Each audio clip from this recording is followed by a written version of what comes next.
Tell me when you're ready. Got it. Welcome to our first meeting in 2024, everybody. It's nice to see you. This meeting is being recorded and the recording will be posted online per the Baltimore Region Transportation Board's Public Participation Plan.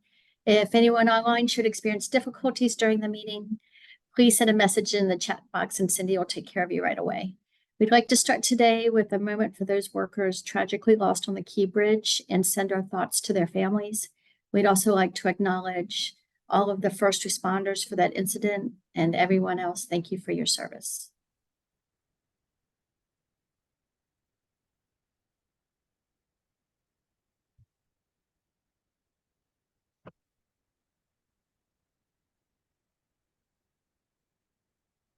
Moving on, does anyone have any questions or changes to the minutes? They were sent out with the meeting announcement messages.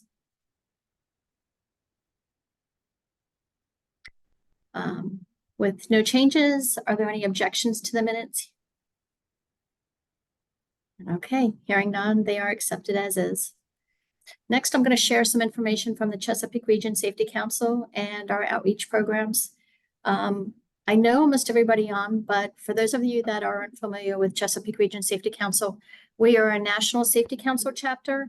And in some ways, we're well known for those efforts, but we're also the third largest in the country for the OSHA training institutes.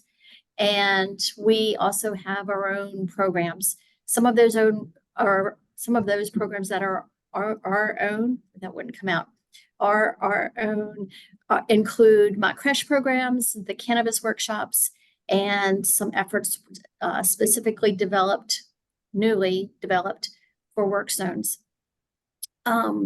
In the coming 3 to 4 months, we have mock crashes scheduled for 3 schools in Calvert County, which is outside of Baltimore Region Safety Council's area.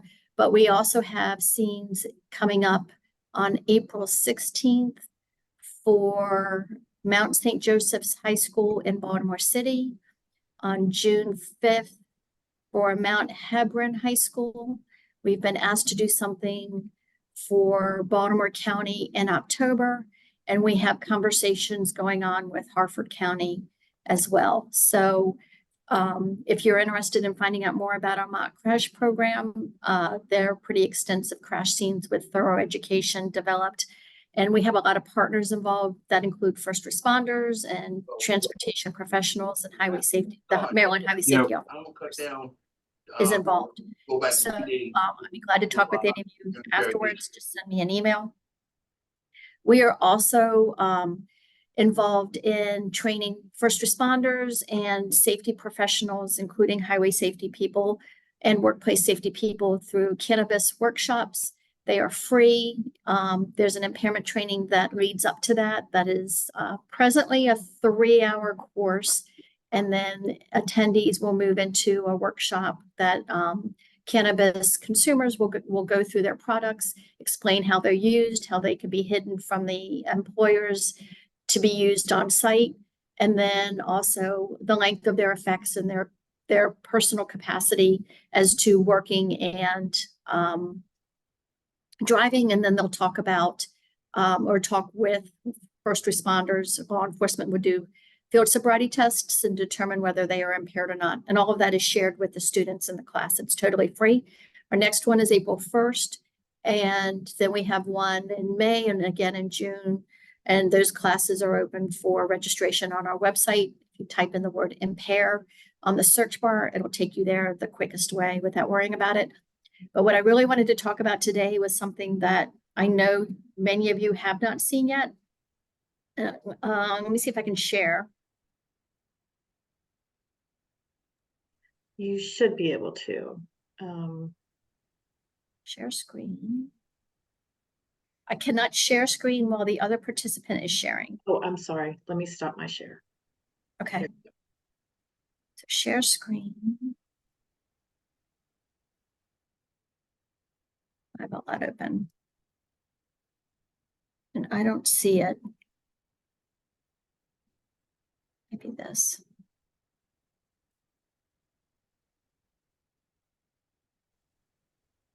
Nope. I can't get to it, Cindy. It's the work zone pledge. I'll talk about it. For some reason it's not popping up and I had it open. Is it on your main website? I can try and pull it up. It is, and it should be the first screen that pops up. So I'll stop sharing, see if you can get it to come up. So the week of April 16th, April 15th is National Work Zone Safety Awareness Week. It's, as it implies, a national campaign. Maryland is the kickoff location for the press conference and the efforts that week. And that press conference is going to be managed by SHA and MDOT, and the press conference is going to be on the triple bridges. I think it's going to start about 11 o'clock, 11:30. Around 12. It'll start at 12. Okay. Yes. Thank you. And then as part of that, MDOT is going to be using a campaign material that we've been using not only for National Work Zone Safety Awareness Week, but from probably December on. That is our Work Zone Safety Pledge. Cindy's got it up on your screen. You can click on that and commit to driving, appropriate speed. So you would slow down, move over, pay attention through a work zone. And there's a counter up on our website. And there are resources available for you to share that information with your highway safety partners available to you. There are pledge cards that if you want some, we could send them to you. MDOT's going to have that up on the materials visible during the national campaign press release. And we're very focused on this and making sure that everybody has this available to them to share as a resource. You can stop sharing now, Cindy. Coincidentally, we had already planned this date out back in November, I think. That is the day that we have the mock crash at Mount St. Joseph's, and that is a work zone safety scenario. It's going to be a traffic engineer talking to somebody behind a guardrail and a distracted driver on screen. Snapchat's going to veer into their guardrail, mash up the guardrail, and fatally injure one of the two people behind it. And we've already got first responders from Baltimore City committed to it. They're a little busy this week. I'm hoping everything is a little settled down for them and there won't be any issues in that particular week with their ability to participate. But I haven't heard anything, and we've got some great partners. So if you want to share the Work Zone Safety Awareness Pledge, you certainly can. If you need resources to support it, please let me know. And we are going to do a couple of things in reference to the mock crashes and the cannabis workshops in the near future. And that's it. Those events are on the 18th? Yes, so the 16th is at Mount St. Joseph. The 18th is at Calvert High School in Calvert County. The 23rd is at Northern High School in Calvert County. The 30th is Huntingtown High School in Calvert County. June 5th is Howard County, Mount Hebron. And then we're moving into some others with Hartford and Baltimore County. We'll let you know. The Triple Bridges event. Yes. This is Barry List from SHA. Did you want me to speak to that? I was Could just you wondering please? what the date was for that. It's Tuesday, I believe that's the 17th. It's scheduled for noon, and we're advancing in the planning stage on that. So Great.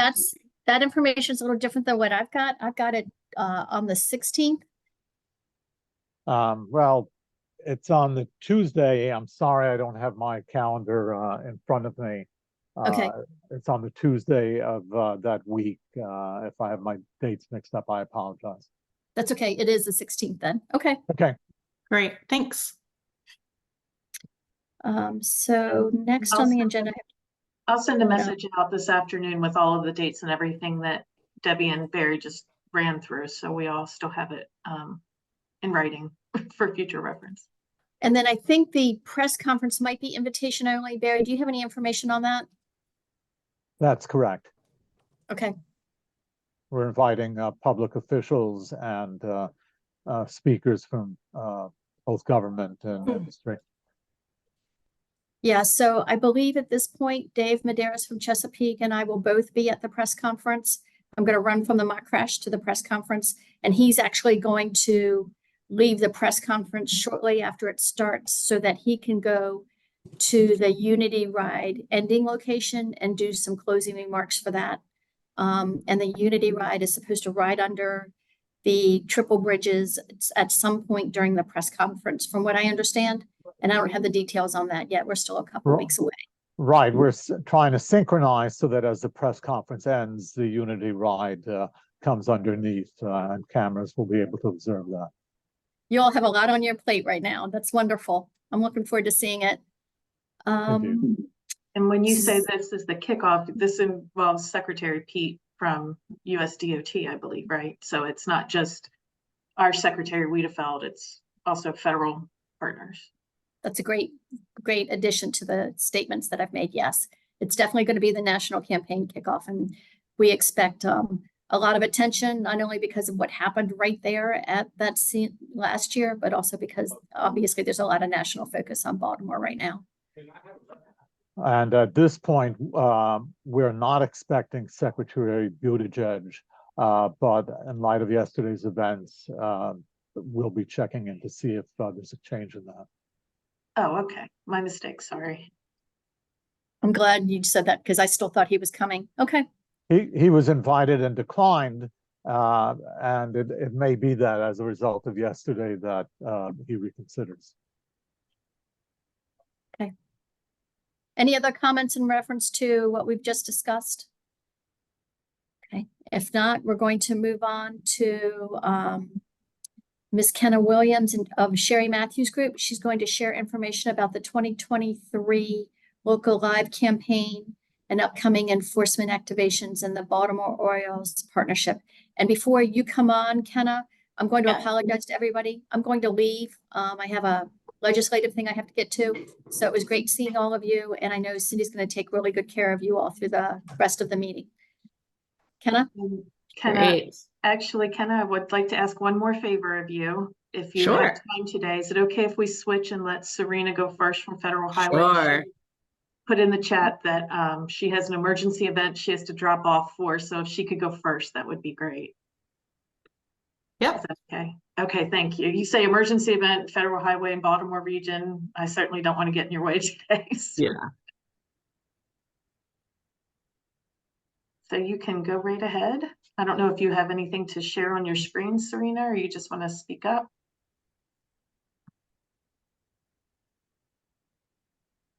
You're muted, I think. Did we lose her already? Let me see. Oh, yeah, she you're still muted. She can't unmute. Oh. That's weird. Let me see if I make you a co-host, if that helps. Still can't unmute?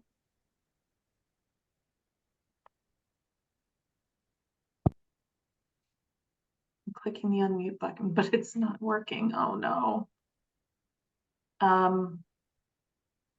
Any tech whizzes on the phone that know how to solve this in Zoom?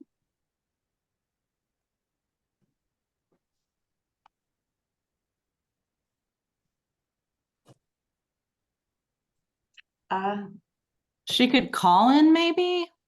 You could call in from your phone. Yeah, maybe try that if you have a minute. She said she'll call in. Okay. If you hold down the space bar, that allows you to unmute. It's supposed to be a temporary thing, but I guess you'll just have to hold the space bar down the whole time. Oh, thanks, Tom. That's a neat little trick too.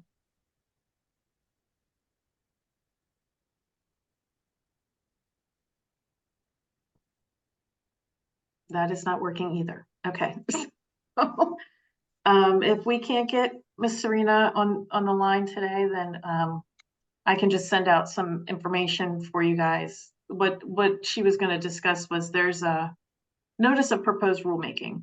I believe the comment period is still open, but it has to do with the Highway Safety Improvement Program, and it's a lot about incorporating the safe system approach and some different things that primarily MDOT-SHA will be incorporating into their plans, but it will also affect the statewide SHSP and can trickle down and affect your local SHSPs.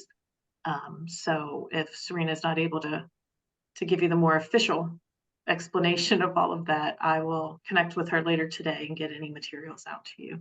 So if the comment period is still open, you have time to review it and send in your thoughts. Okay. All right. Well, sorry about that, Serena, and I understand totally. You have an emergency event to get to anyway, so I appreciate trying to join us today. But so I will kick it back over to you, Kenna. Great. Let me pull up the PowerPoint. Can you see that? Yep, looks good. Great. Okay. Good morning. My name is Kenna Swift, and I'm with Sherry Matthews Group. And we are the executors of the Look Alive Pedestrian and Bicycle Safety Campaign here in the Baltimore, greater Baltimore region. And just to give you a little background, I think I presented I think it was the last meeting. So quick background folks. This campaign was developed by BMC, and it's funded by with federal funds from the Maryland Highway Safety Office at MDOT. And this is currently our 6th year of implementation. And it's really, the goal is to educate people in the greater Baltimore region about safety tips, on how to keep pedestrians and bicyclists safe. It's all modes, so whether you're driving, walking, or biking, to give those safety tips and reduce incidents of injuries and fatalities in the Baltimore region. Our outreach includes paid media, social media, street teams. We have a virtual reality challenge exhibit that travels around as well, and earned media to amplify all those efforts out and get media coverage so even more people can see and learn from the campaign, even with limited funding. Again, I presented on some of this, our activities, but it's just one slide on what we did this fall. We straddle the fiscal years. We use the previous fiscal year funding for September, and then we're able to hit the ground running in October for Pedestrian Safety Month, and with new funding in FY24. And so we were able to do 5 locations with our Signal People street teams. We have the star of our show, Signal Woman, who's there in the corner, and she stars on bus ads and digital videos. We have a virtual reality challenge event that we hosted at a local mall, and we got 16 news stories. And when you add it up all together, that's 37 million impressions and 11,000 engagements. And those are in-person and online engagements. So after that flurry of activity in the fall leading up to and through Pedestrian Safety Month, following that, we do an online survey with drivers and pedestrians in the Baltimore region to measure the advertising recall and effectiveness of the campaign.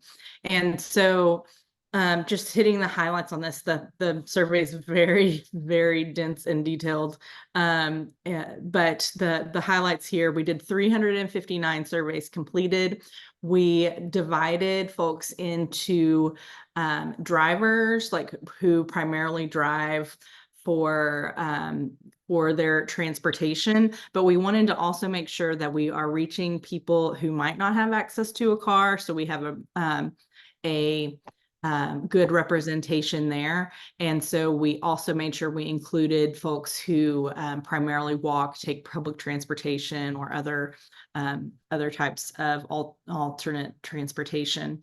And we constructed the survey to get a balance of men and women, and also make sure that we're getting distribution of respondents from a wide geographical area. So Baltimore County, Baltimore City, Anne Arundel, Howard, and Carroll. And so these interviews were conducted, internet interviews, online surveys were conducted November 8th to November 29th. So right after our pedestrian safety campaign. Our highlights from the survey, when we just point blank ask, hey, have you seen any advertising on pedestrian safety? About 16% of people said, oh yeah, I remember the Look Alive campaign, or a campaign with the woman, the person in the signal box. And so that's people who are recalling, they're playing back those key campaign messages, those words specifically from the ads. And then we show them what we call aided awareness. And we say, hey, do you remember seeing this ad? And we show them ads that were up there. So that jogs people's memory a little bit more.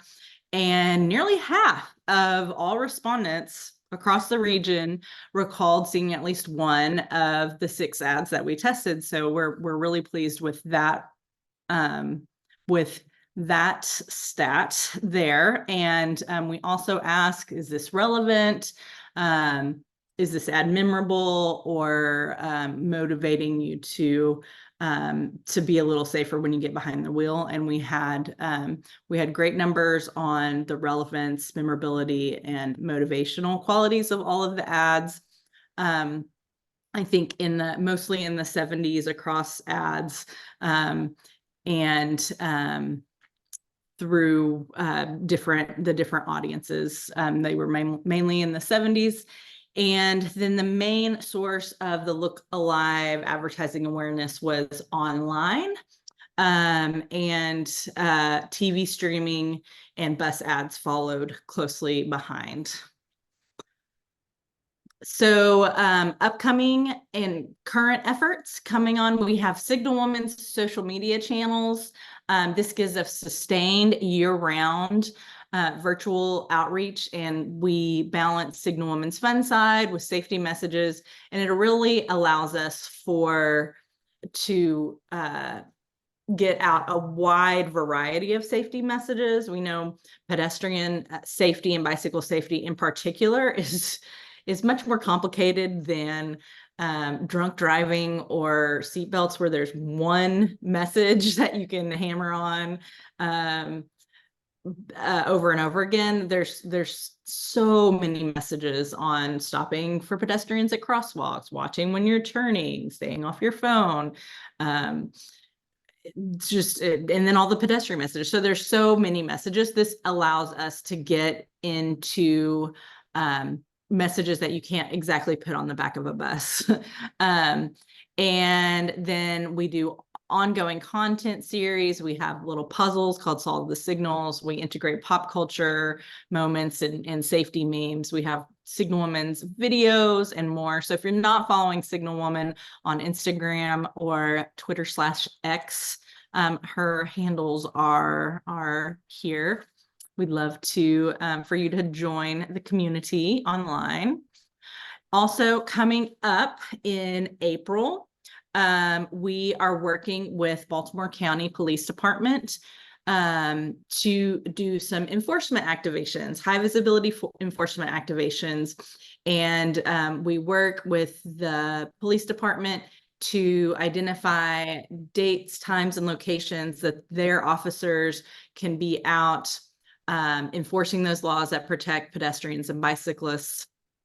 And then we invite media to come to the detail film activities. give interviews with a police spokesperson and get some of those safety tips in there. So it makes, instead of those police reaching the 50 people that they're able to talk to and pull over and educate on foot, that news story reaches potentially millions of other folks in the area. So makes the really amplifies the efforts and reaches a broader audience, and makes the enforcement seem a lot more robust. And so we're working with Lori at Baltimore County Police Department. And so we have some dates coming up the week of April 22nd. We're working with her on that. We are also working on a partnership with the Baltimore Orioles, and we will have rotating LED signage all season long with Signal Woman up there on the screen giving safety tips. We'll have 2 events where we are bringing our Look Alive virtual reality challenge inside the stadium. We'll have our Signal people there as safety ambassadors, serving up those messages. If you're not familiar with the Look Alive virtual reality challenge, it is a headset that folks can put on, and it's simulcast to a big screen TV, and it is driving footage. You're behind the wheel and you're spotting the pedestrians and bicyclists in this engaging game style educational model and module. And we have 3 high-risk scenarios in the virtual reality challenge.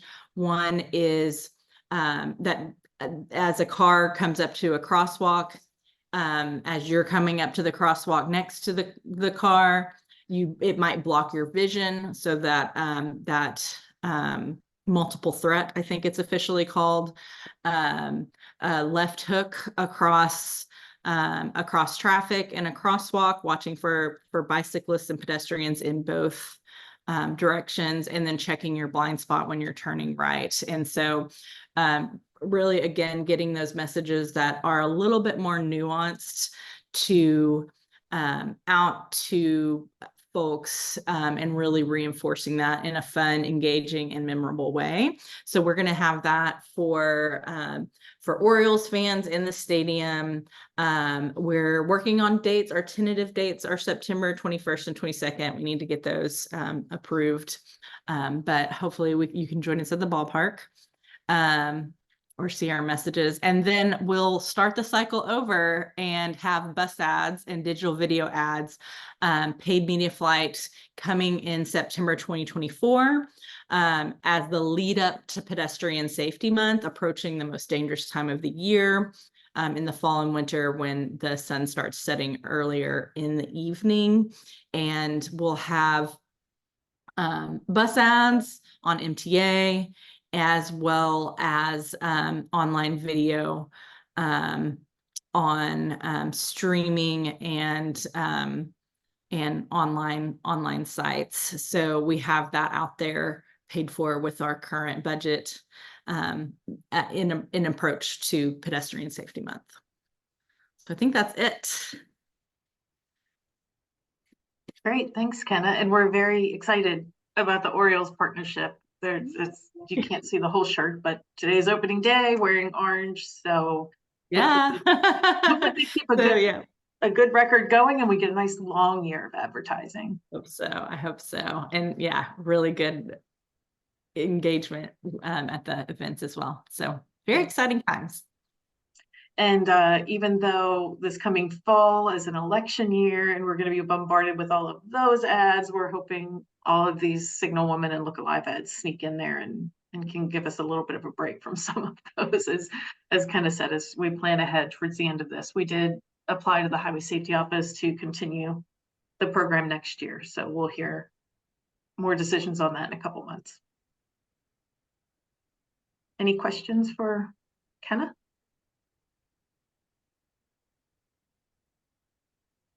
Awesome. Well, thank you. I'm glad the survey results came out the way they did. It's looking good. So Signal Woman can stick around for a while. Yep. For sure. And I think some other jurisdictions are interested in using our campaigns. So all of you guys on the steering committee and everything that have been working with us, thank you for that. I know, I believe there was a town in Tennessee, and there's some other ones that have caught when the Orioles cold called us out of the blue because they saw an ad and said, this looks really cool. Can we do this? So we really appreciate all your work, Kenna. Thank you. Great. Okay. With that, I will then pass it over to my colleague, Miss Charlene Mingus here at BMC. She's got a really cool project that just kicked off recently she's going to tell us about, and I believe it has a new name. It was in the agenda as Vision for a Regional Bicycle Network, but she'll tell us more about it and how things are going along. So, Charlene? Let me get the screen up. Thanks for having me today. I really appreciate it. My name is Charlene Mingus, and I'm the Active Transportation Planner at Baltimore Metropolitan Council, and the project manager for the UPWP project, the consultant project, originally conceived as the Vision for the Regional Bike Network, but recently renamed to the Bikeable Baltimore Region project with a subtitle of A Plan for a Safe and Connected Biking Network. So this is the first regional bike plan for the Baltimore region, which is really exciting. We're working with our local and state partners as we develop this plan. The purpose is, to develop a vision of regionally significant trails that connect communities equitably and that's comfortable for all ages and abilities. So we want kids to feel comfortable, people, biking to work, all kinds of things. So this regional network will benefit the region by improving safety, equitable access to housing, job opportunities, transit, schools, and other core services, as well as hopefully increasing active transportation rates. The project we kicked off around December of last year, so we're in a lot of the analysis phase right now. It's kind of in that discovery phase area, building off the past efforts. There's been a lot of great efforts at the local and state level. So we've been compiling that information and learning from that and taking some of those elements and incorporating here because we want to build off the amazing work that's been done in the region, not start from scratch. We'll then go to the engagement phase, which is more the public outreach phase, reaching out to the community and also stakeholders, such as an advisory committee, which will be consisting of organizations, community associations around the region to provide their input. And then next would be development of the regional bike network. So the network would be selected based on different criteria to identify regionally significant network. And then the project would conclude with identification of implementation strategies, prioritization, and costing, and other elements such as that. So the plan is scheduled to be completed June 2025, which is a little ways away, but we got a lot of work to do. So one of the important things is engagement for this project. We have a steering committee made up of the local jurisdiction members and state representatives. We've met with them twice so far. Yesterday was our second meeting. It's been really great. We are also getting ready to invite our organizations around the region to join the advisory committee, and they'll provide their input as stakeholders in the region. And we also work with the BRTB Technical Committee and BPAG. So I mentioned the listening phase. We're going to do 8 in-person public meetings throughout the region, and then at least one virtual meeting, and then we're figuring out the other 2 maybe pop-ups. And then we'll also do another comment period phase or public outreach phase, which will be a little bit smaller with the in-person meetings and one virtual meeting. We'll also be doing handlebar interviews, which is getting at kind of that chatting with people on the ground, getting those personal stories from people about why they're biking, where they'd like to bike, and what keeps them from biking. So we're also going to encourage our steering and advisory committee members to help us get out there and talk with people. We'll also have a lot of online materials such as story maps, online surveys. So let's see. So kind of the framework for this plan is we are currently in the process of refining the vision, which is the broad ambitions for the project. We'll then define the goals, which are aspirations that help you reach that vision, and then define objectives. And then that ties into performance measures. So we have a transparent process as we track our progress towards reaching a regional network. We also will have on the right side the criteria to identify the network and the recommendations, which are like project level and policy level to get us towards reaching the regional network. So currently we're in the existing conditions analysis, looking at bicycle level of demand. So using kind of proxy indicators of how location where there might be more biking demand. So it'd be location of schools, location, density of work, density of population, transit, bunch of indicators. We also are doing an existing network summary. What's the bike network like today? Looking at equity. As we know, vulnerable populations, low income and minority communities experience disproportionately high bicycle involved crash rates. So we're keeping an eye on that. We also are working with MDOT on their level of traffic stress analysis that they did. We're incorporating that as a key part of this project. And it looks at how comfortable and accessible is a facility, a bike facility or a roadway. We're also looking at mode share. So where are people biking today? And then completing a safety analysis. And these will all be mapped out and looked at together to see their relationship. So one element, excuse me, is the bicycle level of demand. So this is one of those areas where we're building off previous work that's been done with the MDOT short trip opportunity areas. So they look at population and employment density, transit and school coverage, and zero car households.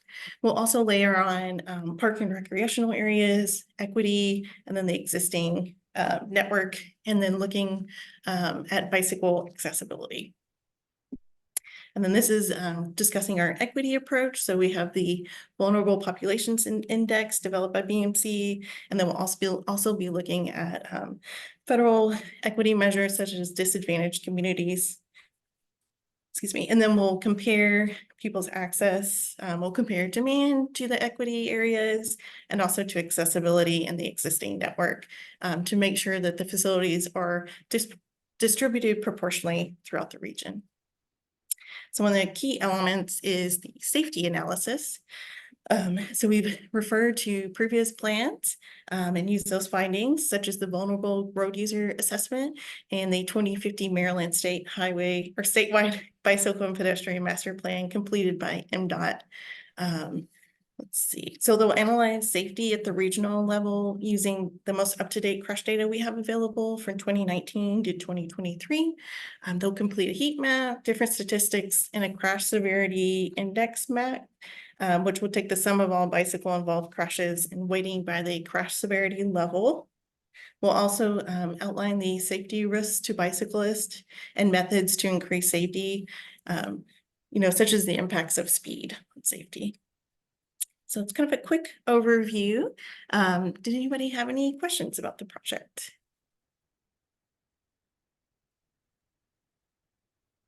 Yeah, hi, this is Shayna Rose. I'm just wondering if you are using Baltimore City DOT's previous work at all. We have our separated bike lane network plan as well as our 2015 bike master plan. Yes, we are. So one of the initiatives that BNC does every year is the regional bicycle facilities inventory. And we recently worked over the past year to update the schema. So how different bike facilities are categorized. We updated it so that it aligns with the MDOT schema. And this really simplifies it for our local jurisdictions. We also worked closely hand in hand with Baltimore City DOT to get the 2015 plan and the separated bike network facilities included in this most recent bike facility update. So we have worked very hard to make sure we incorporate that facility data from the city. Thank you. Right. I just want to point out though that, we have our existing facilities that we've installed that do adhere to our separated plan, but then also facilities that we haven't installed that we'd like to install from our 2017 separated lane network plan. So yeah, I just want to make sure that you're using, the planning work that we've already done as well. Yep, those were all included. We actually did a lot of work to help kind of clean up that GIS data to make sure it was in a good place so it could be included in this project. But yeah, definitely that plan data is very important. The city is a key component of the region, especially if you want to make connections throughout the region.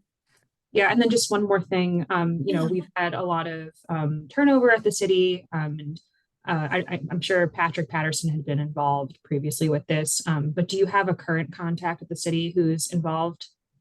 Yes, so John Leishman and then Nick Chupin are serving on the steering committee. Okay, great, thank you. Right, thank you. I had one quick question for you, Charlene. You were talking about the safety data on the previous slide and how you're going to use all the recent crash data and do weighting by severity and heat maps and everything. Is it possible that as that's completed, it could be made available out for us to share with our locals for some of their safety plans as well? Or will we wait until the end with the final product? I think we could make it available as we go along. Yeah, I think that's a great idea. It'll be, we're going to have, of course, a story map that's going to launch in May and it'll be included there. But we can also, provide PDF maps or I think probably the data if people would like that as well. Okay, great. Thank you. I know a lot of them, almost all of them have ped bike as a priority emphasis area. So yeah, it's very important. Definitely. Any other questions or thoughts for Charlene? Thanks, Shayna. She's on my one more question actually. Yeah. So I imagine this is really about infrastructure and new trails, but will there be any recommendations in this plan around like programming and communications to educate more people on benefits of biking and or help people get bikes, recommendations for how to do that? We haven't spoken specifically about that, but that's a very good point. And some of those elements, that's kind of later in the plan. So definitely we'll voice that. And Shayna, I'll reach out to you after this just so we can chat and coordinate, because I've been meaning to talk with you and make sure we brought you in. As you talked about, we've had turnover. We worked with Patrick, we've worked with John, and you're also another important person we want to work with, along with, the folks in the planning department as well. That sounds great. Look forward to it. Yeah, thanks.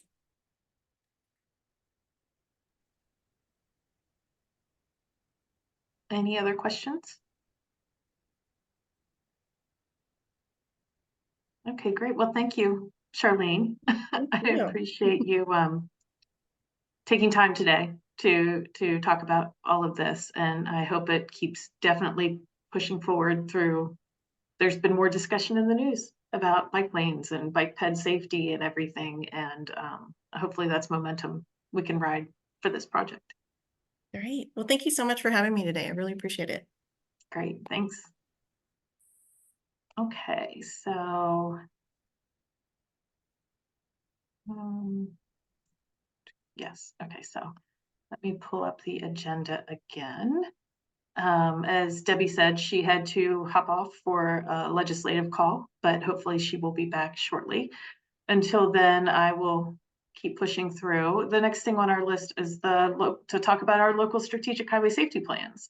So I see some of you on here, so feel free to speak up or add to or correct me as I go through just a couple quick notes about each of our jurisdictions in the region.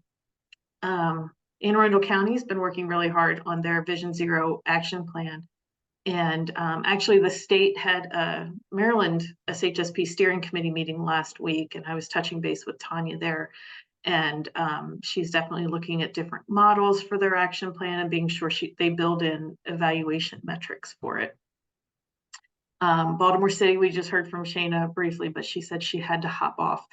She's juggling a lot with a lot of different funding sources. She's been out there getting grants for a lot of, and their plan is very heavily focused on ped bike safety, as we could imagine. So if any of you have heard or seen, it's definitely become a topic in the mayor's race.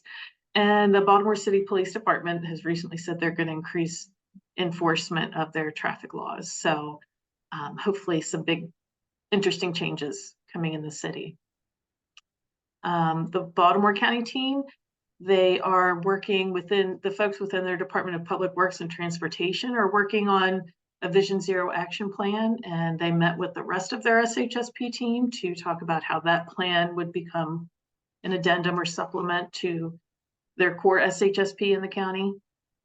And those conversations continue.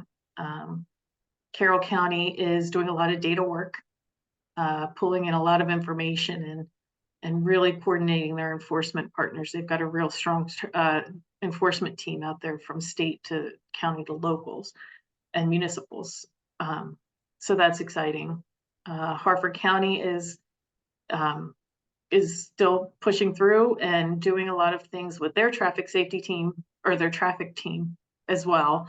They're very coordinated with their enforcement, and they also have been meeting a lot to put together Safe Streets and Roads for All proposal. So I'll mention some things about the SS4A in a minute, but a lot of you are working on that, not just Harford County. A lot of the jurisdictions and municipalities are working on proposals for this round of funding. And Howard County, as many of you know, there was a little blip with the 2024 crash data accessibility because there was a significant update to the crash data collection system. The fatal crash dashboard on the Vision Zero website, or the Zero Deaths website, I apologize, is back up and running. So if you go to that, hold on 1 second, and I will try to pull it up. It does have 2024 now. So you can go under resources on their main page, under crash data, and let me make sure you're seeing what I think. Yes, you are. Okay, and then click on crash data dashboard. Yes, you understand everything's subject to change as always. But now there are some slight adjustments to it, but you can get 2024 data. And again, it's updated every night like it was before. So that was their top priority, to get that up and running. State Police have a data download site that is next on their list to get that updated to the new data collection schema. So hopefully that will be ready soon. And that's what we use for the BMC crash dashboard. So once they make that available, we'll be making those updates to ours as well. And Queen Anne's County got Safe Streets and Roads for All funding, and they are they have secured their consultant and working on bringing everybody together and getting the major components outlined for their safety plan. So I will show you real quick, those of you that may not be aware just yet, Safe Streets and Roads for All, the notice of funding opportunity did come out. What's interesting this year, this is year 3, there are rolling deadlines. So the first one, unfortunately, is in a week on April 4th for planning and demonstration grants, which are mainly what we all put in for. Implementation grants are highly competitive. They're a lot of money, but you really have to have a well-structured plan, very specific action steps and metrics, and some other components. So usually it's easier to go through the planning and demonstration category, and you can do some quick build and some smaller projects. You can still get up to, I believe Baltimore City got $9.9 million out of this pot. You know, you can still get significant funding without having to be in that super competitive implementation group. But so a deadline was April 4th. They say they will give feedback and yes or no in time for you to resubmit on May 16th. If they tell you the adjustments to make, and then there's another one, August 29th, they say they'll also give a decision between these two. So it's more rolling to allow folks to make adjustments they may not have realized they needed to make instead of getting just a hard no. So that's exciting. This is also a great website.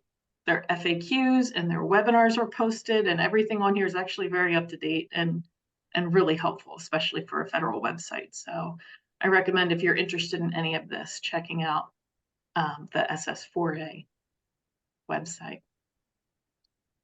Did anybody else have any thoughts or want to say anything about their local plans or what's happening?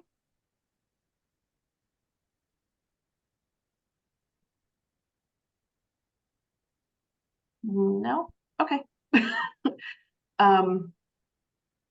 Before we go to the next one, I see Debbie did join us again. Before we get to training opportunities and future of the committee, I did want to ask, we have Mike Baumgartner and Julie Quetter on from the community engagement team at the Highway Safety Office. I apologize for not having you on the agenda. I thought there was a scheduling conflict.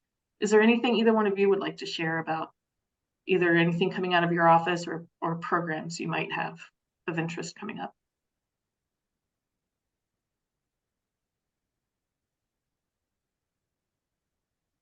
I'm going to defer to Julie since this is her coverage area. Okay. Well, thank you, Mike. And thanks, Cindy. So in the community engagement section, we cover the entire state of Maryland, mostly events, presentations, and safety fairs. And right now we are working, and Mike, please jump in at any time, with community partners, more in schools at this time, as well as we're doing numerous car fit events for the older driver, mostly in Southern Maryland, Montgomery County, some in Baltimore County, and one in Frederick as well. In addition to that, Mike and I have been doing numerous employer outreach presentations in Harford County, as well as in Baltimore County and in Howard County. And we will be participating in Bike to Work Day at Howard County. We will be there, and then we will be also at an elementary school. So I think that's it for right now. I'm sure I'm missing out on some other items. So Mike, if you want to jump in and kind of report out what you're doing in Southern Maryland, go ahead. Yeah, we've been super busy all over the state, actually, with the employee presentations that Julie and I are doing. So if anybody in the Southern Maryland area has need for that, please reach out to me or Julie. We'll coordinate it and get it scheduled. Like Julie said, we have a lot of car fit stuff going on. There's car fit scheduled at Rockville Senior Center, the Richard Clark Senior Center in La Plata, the Indian Head Senior Center, and also the Nanjemoy Senior Center. So we're getting out to reach the senior population and to be able to help them feel a little bit more comfortable and confident behind their steering wheel. I will, for Bike to Work Day, I'll be at Indian Head on the Indian Head Bike Trail. That's one area that we've not participated in the past. Usually we help out Prince George's County with their bike trail for that day, one of their pit stops. But Indian Head has not been shown some MHSO love in a while, so we're going to go down there and help spread some bicycle safety information down there. Just on a side note, there was a fatal pedestrian crash in Laurel last week or the week before. A Jaguar, grayish in color, they believe, is striking vehicle that left, and it was a fatality. And I'll be on a call this evening about that and what we can potentially do to help that community as far as the safety of pedestrians in that particular area. So other than that, with the grants, the pending grant stuff coming up to those of you who have put in grants, we have our grant review coming up soon.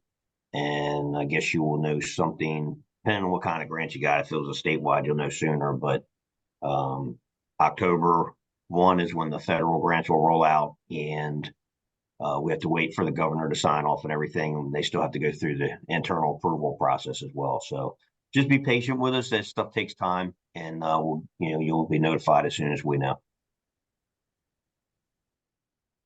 Great, thank you both. I'm sorry to put you on the spot. I should have checked in with you this morning, but thank you for sharing all that. So if anybody has any ideas or would like any of the resources from the Highway Safety Office, you can let me know or reach out directly to Mike or Julie. Hey, I have one more thing, and it's Mhm. not ready to go yet. But we rebranded Otto, which was a little remote controlled car from AAA. It's now called Cruise, and it's got some new stickers and stuff on it. But we're hoping to have that up and ready to go maybe sometime this summer. So if any of y'all have like some kid fairs or kids camps that are on the call, in the summertime, maybe we can bring him out, do some pedestrian traffic safety stuff and seatbelt stuff with your groups, and bring crews out to help out. So we're hoping to be able to get him up and running by summertime. We're not going to make it for the rest of the school year, I don't think, but by summer, hopefully. I can just see him now with the signal people out there. So the signal people talk to the adults and Otto talks to the kids. That would be great. Or not Otto, sorry, Bruce. All right, so Ms. Jennings, you are back. I don't know if you have anything, if you want to share your training opportunities, that is next on the list. Oh, I Or hadn't thought about that. I can go first then if you want, because one thing That's fine. Go ahead. I wanted to share with everybody, if you're not already aware, there's a group called the National Center for Rural Road Safety.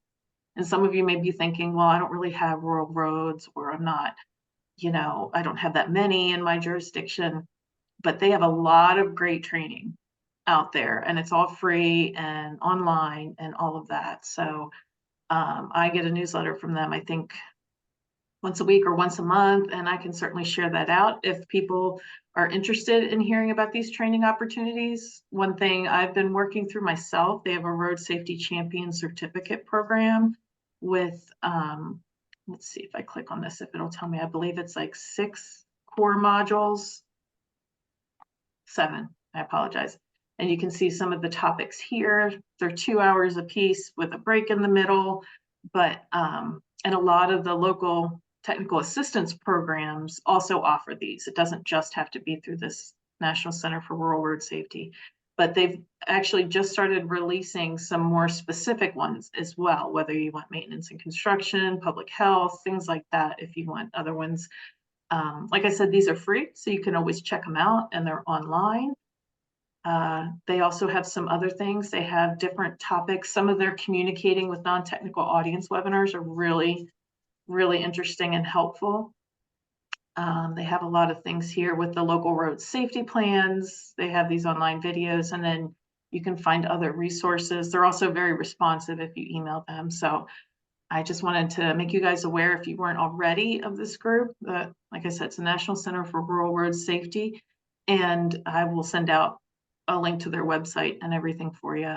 I found this to be great free training. There's obviously a lot more. There's National Highway Institute, but a lot of times those might be in person or have some cost associated with them.